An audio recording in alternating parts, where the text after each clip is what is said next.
বাংলাদেশের এই গুরুত্বপূর্ণ সময়ে একটি নির্বাচনের পরে বাংলাদেশের একটি গুরুত্বপূর্ণ সময় এসে উপস্থিত হয়েছি, যে এই সময়ে এখনো বাংলাদেশে আবার নতুন করে বিভিন্ন ফ্যাসিবাদকে উস্কে দেয়া, আশ্রয় দেওয়া প্রতিষ্ঠানগুলো, ফ্যাসিবাদকে ধারণ করা প্রতিষ্ঠানগুলো নতুন করে আবারও তাদের চেহারা দেখানো শুরু করেছে। আমরা দেখলাম গতকালকে থেকে শুরু করে বিগত কয়েকদিন ধরে কালের কণ্ঠে বাংলাদেশ প্রতিদিন নামক তথাকথিত কিছু মিডিয়া প্রতিষ্ঠান, যারা আসলে কোনো মিডিয়া কিংবা সংবাদপত্র নয়, বরং তারা কোনো ব্যক্তি গোষ্ঠী কিংবা দলের তোষামোদি করা, চাটুকারিতা করা এক একটা এজেন্ডা, এই বিভিন্ন মিডিয়া প্রতিষ্ঠান এবং হাউসগুলো নতুন করে দিনে দুপুরে আবারও ফ্যাসিবাদের দালালি করা শুরু করেছে।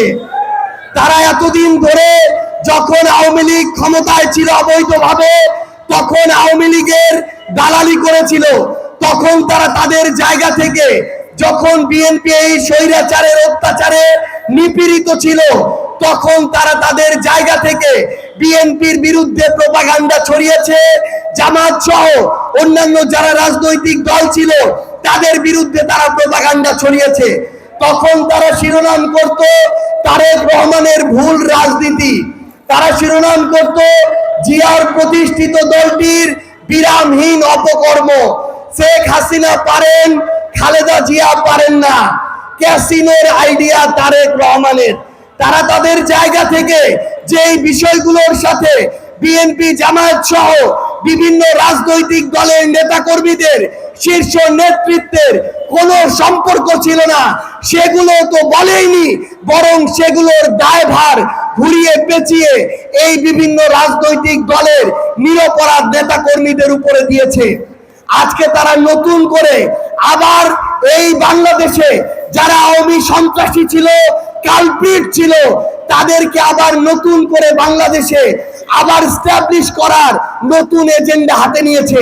এই কারণে তারা এখন ইচ্ছাকৃতভাবে বিভিন্ন আওয়ামী লীগের পেজ থেকে কপি পেস্ট করে তাদের সংবাদপত্রে নিউজ প্রচারিত করে। আমরা এই দায় বিএনপি কেও দিতে চাই। আমরা দেখলাম এই কালের কণ্ঠের যে সম্পাদক, সেই বিএনপি পন্থী সম্পাদককে কয়েকদিন আগে তারেক রহমান স্বাধীনতা পুরস্কার তুলে দিয়েছেন।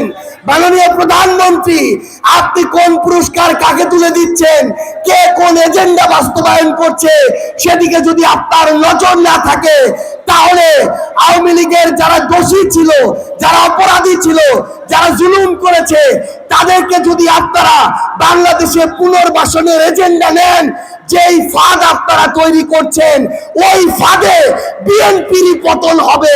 এই সময়ের বেশি দিন বাকি নেই। আমরা এই জন্য স্পষ্ট করে একটা কথা বলি, যে কোনো রাজনৈতিক দল, যে কোনো মার্কার ভোটার, তারা যদি অপরাধী না হয়, তাদেরকে কোনো শাস্তি দেওয়ার প্রয়োজন নেই।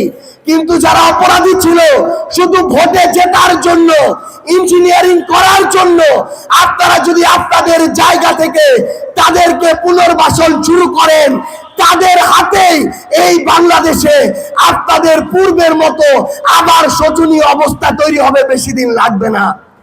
আমরা সর্বশেষ একটা কথা বলে শেষ করতে চাই।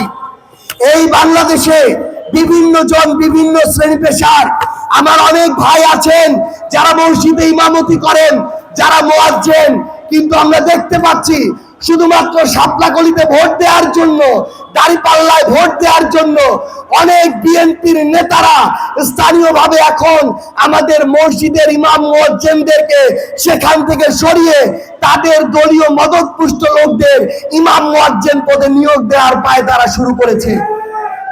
একটা ভোট দেয়া যদি দোষের হয়, তাহলে তো ভোট হওয়ার দরকার ছিল না।